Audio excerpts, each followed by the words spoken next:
आणि बुलेटिनच्या सुरुवातीला सगळ्यात मोठी बातमी आहे महापालिकेच्या निवडणुकांसंदर्भात। आज सर्वोच्च न्यायालयामध्ये स्थानिक स्वराज्य संस्थांच्या निवडणुकांबाबत सुनावणी होण्याची शक्यता आहे आणि त्यामुळे सर्वोच्च न्यायालयात आज काय होईल याकडे सगळ्यांचं लक्ष लागलंय। प्रभाग रचना, लोकसंख्येमध्ये 10% वाढ धरून निश्चित केलेली सदस्य संख्या आणि ओबीसी आरक्षण यावरून तब्बल 57 वेगवेगळ्या याचिका सर्वोच्च न्यायालयात दाखल आहेत। राज्यातील मुंबई, पुणे, पिंपरी चिंचवड सह तब्बल 23 महापालिकांवर प्रशासकीय राजवट आहे।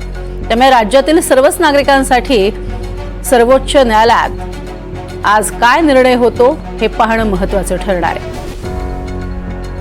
तर सध्या आपण बघतोय स्थानिक स्वराज्य संस्थांच्या निवडणुका या सुद्धा प्रलंबित आहेत आणि त्याचं सगळ्यात महत्त्वाचं कारण ते म्हणजे निवडणुकीतला आरक्षण कोटा आणि या संदर्भातला एक महत्त्वाचा निर्णय हा सर्वोच्च न्यायालयामध्ये प्रलंबित आहे आणि त्याची आज सुनावणी होण्याची शक्यता आहे।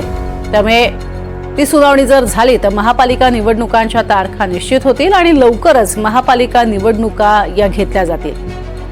गेली आपण तब्बल बघतोय जवळपास 2.25 वर्ष झाली आहेत। अनेक ठिकाणच्या निवडणुका ज्या आहेत त्या रखडलेल्या आहेत, थांबलेल्या आहेत आणि त्यामुळे एकूण 23 महापालिकांवरती सध्या प्रशासकीय राजवट आहे। आता मात्र महानगरपालिका निवडणुका ज्या आहेत त्या जाहीर होऊ शकतात, मात्र त्याआधी सर्वोच्च न्यायालयाचा हा निकाल समोर येणं आवश्यक आहे। तो आल्यानंतर मात्र निवडणुकांची जी लगीनघाई आहे ती मात्र आपल्याला पाहायला मिळेल। लगबग सुरू होणार आहे, महापालिका निवडणुकांचं बिगुल वाजणार आहे। अधिक माहिती घेऊयात, रामराजे शिंदे आमचे प्रतिनिधी आपल्या सोबत आहेत। रामराजे, साधारण आज जो आहे तो कदाचित निर्णय होईल असं म्हटलं जातंय, सुनावणी होईल असं म्हटलं जातंय, काय अधिक माहिती? बिलकुल 23 नंबरला हे प्रकरण आहे आणि साधारणतः दुपारी 1च्या नंतर, जेवणाच्या नंतर हे प्रकरण येण्याची शक्यता आहे आणि यावर सुनावणी आज होऊ शकते, शक्यता आहे। याचं कारण हेच आहे की सरकार हे आग्रही आहे। यापूर्वी 2.5 ते 3 वर्षामध्ये सरकारकडून कोणतेही प्रतिज्ञापत्र फाईल करण्यासाठी एवढी उत्सुकता दाखवली गेली नव्हती, जी उत्सुकता यावेळेस दाखवली गेलेली आहे। त्यामुळे सरकारलाच हे वाटतंय की निवडणुका ज्या आहेत त्या लवकर घ्याव्यात आणि म्हणूनच सरकारकडून तुषार मेहता वकील जे आहेत ते उपस्थित राहणार आहेत। त्यामुळे आज ही सुनावणी होण्याची शक्यता आहे आणि आज साधारणतः 1 किंवा 2च्या नंतर हे प्रकरण सुनावणीसाठी येऊ शकतं आणि त्यानंतर सरकारची सहमती आहे आणि याचिकाकर्त्याचं पण म्हणणं तेच आहे की निवडणुका लवकर घ्याव्यात। त्यामुळं या निवडणुका लवकर घ्याव्यात असा आदेश जे आहे ते सुप्रीम कोर्ट पारित करू शकतं आणि त्यानंतर हे प्रकरण निवडणूक आयोगाकडे जाईल आणि निवडणूक आयोग यावर संपूर्ण अभ्यास करून कधी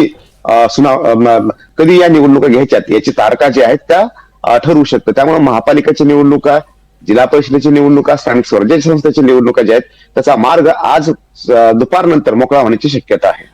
नक्कीच, मात्र राम सगळ्यात महत्वाचं रखडल्याचं कारण नेमकं काय होतं? कारण 2.5-3 वर्ष आपण पाहतोय या रखडलेल्या आहेत आणि अक्षरशः विस्मरणात जावं अशा स्वरूपाची स्थिती आहे सर्वसामान्यांसाठी। थोडंसं त्याबद्दल सविस्ताराने सांगाल?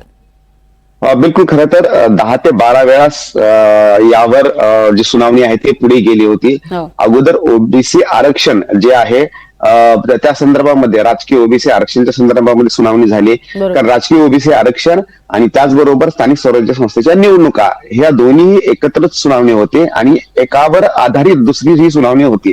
त्यामुळं अगोदर ओबीसीच्या संदर्भामध्ये निर्णय झाला, परंतु स्थानिक स्वराज्य संस्थेच्या निवडणुकीच्या संदर्भामध्ये निर्णय झाला नाही, कारण ओबीसी आरक्षणाचा मुद्दा होता आणि म्हणूनच हे प्रकरण जे आहे ते लांबत गेलं आणि त्यावेळेस सरकार सुद्धा उत्सुक नव्हतं या निवडणुका घेण्यासाठी, परंतु आता सरकार जे आहे ते उत्सुक असल्याची माहिती मिळते आणि त्याचबरोबर जे काही परिसीमन डिलिमिटेशन करणे गरजेचं होतं मुंबई महापालिका, इतर महापालिकेमध्ये काही वॉर्ड जे आहेत ते अधिक वाढवण्यात आले होते, तर त्यावर सुद्धा आक्षेप घेण्यात आले होते याचिकाकर्त्याकडून। कारण हे वॉर्ड जे अधिकचे वाढवण्यात आलेले आहेत तर ते योग्य प्रकारे वाढवण्यात आलेले नाही, त्यामुळे अनेक राजकीय पक्षांनी आक्षेप सुद्धा घेतले होते आणि म्हणूनच हे प्रकरण जे आहे ते दिवसेंदिवस तारीखवर तारीख मिळत होती, परंतु आता हे प्रकरण लागलेलं आहे।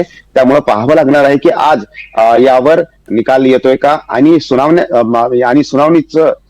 सुनावणीतून सांगितलं जाईल का की निवडणुका पुढच्या कधी होणार, निवडणूक आयोगाला आदेश दिला जातोय का? नक्कीच, तुर्तास धन्यवाद या संपूर्ण सविस्तर माहितीसाठी राम।